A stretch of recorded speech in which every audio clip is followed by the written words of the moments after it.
Hello, everybody. Good day to you all. Today, I am talking about Your Friendly Neighborhood Spider-Man, season number 1, episode number 6, episode number 8. And episode number 6 is Duel with the Devil. Episode number 7 is Scorpion Rising. And episode number 8 is Tangled Web. In this episode here, we get people get upgrades. The Scorpion gets an upgrade. Matt Gargan comes back. He goes to see Dr. Otto Octavius, gets himself an upgrade. He doesn't get the whole full suit looking like the look like the Scorpion, but it's more like an Iron Man Scorpion type of thing because he doesn't really have powers here. Yes, the armor is using a gamma radiation to fuel it, and it looks like him. The more he channels into it, is maybe changing him, maybe on a molecular level. That's kind of different, but he's not. He doesn't like he's not like he wasn't experimenting on like in the comic books. And given the DNA, incorporate fuse the DNA with a Scorpion, so he gets powers. Then he got the suit. They give him the tail and everything. Now, in the comic books, it was more by J. Jonah Jameson was involved in helping him get his powers, and he went psycho. But here, he was already psycho, and so now you get the upgrade. And we also get cameos in here. We got some Daredevil in here as well too, which I just okay. Nice to see him in here. Also voiced by Charlie Cox. We get to see him in the black uniform this time. And you can tell he has experience. He knows what he's doing. And Peter has no clue. Peter has the powers, yes, but he doesn't have the skill. There doesn't have the powers like Peter, but he's better trained. He knows how to handle situations. And even though he's not used to fighting someone like Peter, he can adjust really easily. And you're also seeing Peter learning how to adjust as well too, as well. I mean, he still gets his butt whooped, but you can see him like trying to like level up in here as well by having this experience here as well. And I really did like the fight and the interaction between one another because you can tell Daredevil's not really trying to hurt Peter. He's not really trying to fight him. He can tell right away he's a kid. And then that Peter can't tell that Daredevil's blind. Even though he's kind of telling him a little bit, hinting at it here and there, but Peter's not picking it up because he had no idea what he's talking about. So he keeps fighting him, and Daredevil just handling him just like pretty easily. And I like how he figures out how Peter fights so fast because even though he can't see Peter, he can see Peter, and that's pretty much. And I really do enjoy that interaction as well too. You also got the whole love story going on here between Pearl and Lonnie as well. And he's not. And she found out he's in a gang because of his brother snitched on him, which is so. I don't understand his brother. I don't understand Lonnie's brother at all. I don't like this character. I really don't because he joined the gang for no reason. I have no idea why. Now they're hinting that Lonnie's life is trouble, but here's the thing: they're not really showing that really. His family seems fine. I mean, they're not rich or anything. Maybe they may live in a bad neighborhood, but they seem okay.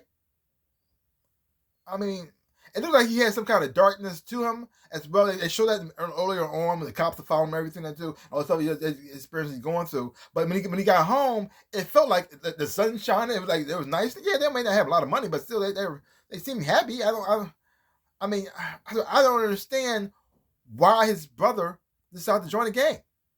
It's not like his father ran out and left him, which they usually do. Like the father's alive, but he just abandoned him. Nope. Two parents. I don't know what they do for a living, but they seem to be working class. So I had no idea why his brother joined the gang. And now he's mad that his brother took his place. Why? And he feel like he's jealous of his brother for being in the gang. I don't understand you. Like your brother risked his whole career in life for you, and he's mad at him for it. Why can't you be great? You're welcome. You're like, I don't understand. Like, why? I don't like him. I don't like this character at all. If he died right now, I would not shed a tear.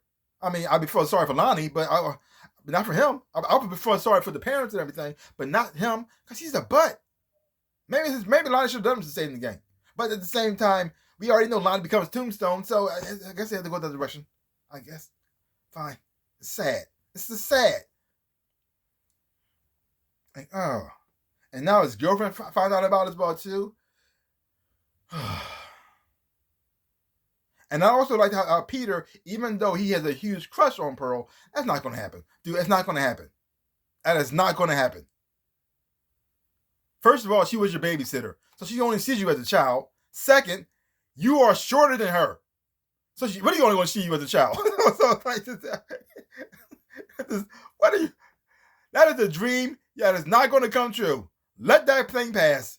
But at the same time, even though he's not actually hitting on her, sort of, he's just trying to be there for her. At the same time, I'm glad he didn't try to go for it. That would be really messed up because she's still, she can tell she's still in love with Lonnie. She's worried about what's going on with his life as well too. She doesn't understand what's happening. She's blaming herself for what's going on. And then you got the whole thing going on with Harry and Nico, but they start to bond in here. Well, now it's very interesting because Nico was all this whole entire time was worried that Harry was going to that Harry was going to replace her, but it turns out Harry is going to might replace Peter for her because they're talking. And she pretty much says that, her and Peter are thick and thieves. They're Bonnie and Clyde. They're in it to the end. And she tells he knows everything about him. She's like, you know everything? I know everything. You know everything? He's like, yeah. I know that too. So you know Peter's Spider-Man? What? And she says, yes. Of course. And then she confronts Peter, and then she's like, this guy over here is saying you're Spider-Man. You ain't Spider-Man, right? You ain't Spider. You wouldn't be lying to me this whole entire time that you were Spider-Man, right? Well,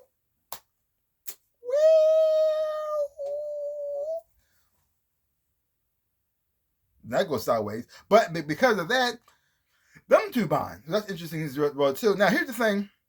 It's also getting kind of weird. We're starting to see a little more and more about Norman Osborn, that he may not be on the up and up. You see, now, most time in comic books, Norman Osborn is always the bad guy. He's always a nut job. He's always crazy. So that's his thing. He was a messed up businessman, practically abusive to his son and neglectful of his son. Pretty much thought he was worthless. Loved Peter though. Kind of became obsessed with Peter, especially after the Green Goblin situation. And then you find out who Peter was. You really became obsessed with him. But the whole Norman and Peter relationship is very complicated. It's very messed up. It's very toxic, at the same time loving. It's weird. It's just very, very weird. I mean, even now in the comic books, Peter worked alongside Norman Osborn when he was going through a dark phase. I was like, what is happening right now? What is going on? So seeing when Norman Osborn what his goals and plans are, the Covia thing is going down. A lot of heroes are being outlawed, but he want to use Peter as his way of getting in with the government, so he can use him as a tool to go after other superheroes like that. Just like what?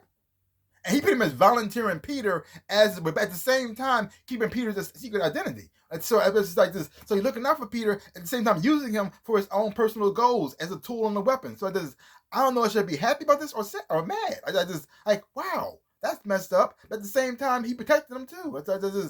He threw somebody else under the bus as security guard, but he's using Peter as Spider-Man as the tool and the weapon. And then when Peter is down and looking for him for guidance because he's the adult, the way he talks to Peter, it almost sounds like he wants Peter to start killing people. Which is like this, what? Like, okay. Little messed up here. We got to see more of all the tables in action involved too. But we didn't see him with the tentacles, but we saw a version of his tentacles in action. So it may look like maybe a leader to that, and look at how that's going to go down. We actually start using his own tools as weapons, as his own thing, until you become supposed we already know and love. See how that's going to go down.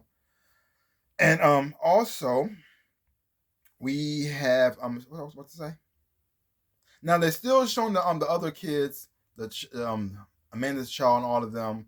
Now I'm not sure where they're going with that, but they did show the one girl who was spying on Harry, which I had no idea what that's about. Is she a spy? Is she just has a crush on Harry? Is she crazy? A psycho? I don't know. I don't know. But overall, I'm enjoying these 3 episodes as well too. And also see, but now here's the thing: the only part I didn't like.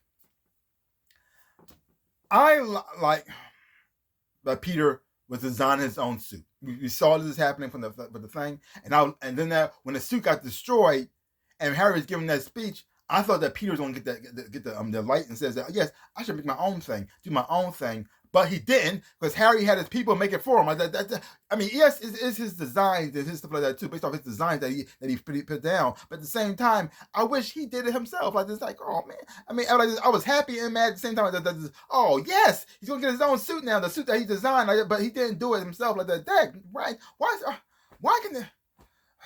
Also, Peter doesn't have a spider sense in this world. I don't know why. I don't know why Marvel just hate the spider sense. I don't know why they hate it so much. It's one of the things he's known for as his main power.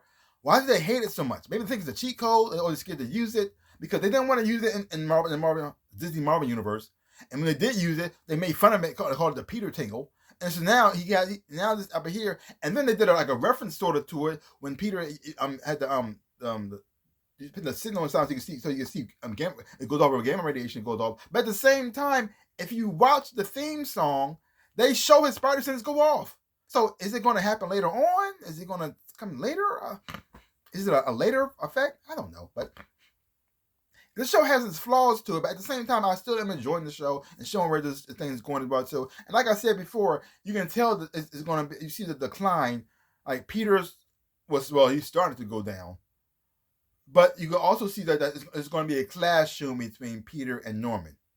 It's just going to have to be. Because their ideals are going to be different. How they see the world is going to be different. And what Norman's plans for Peter is not what Peter wants to do. And that's going to come down in a bad way.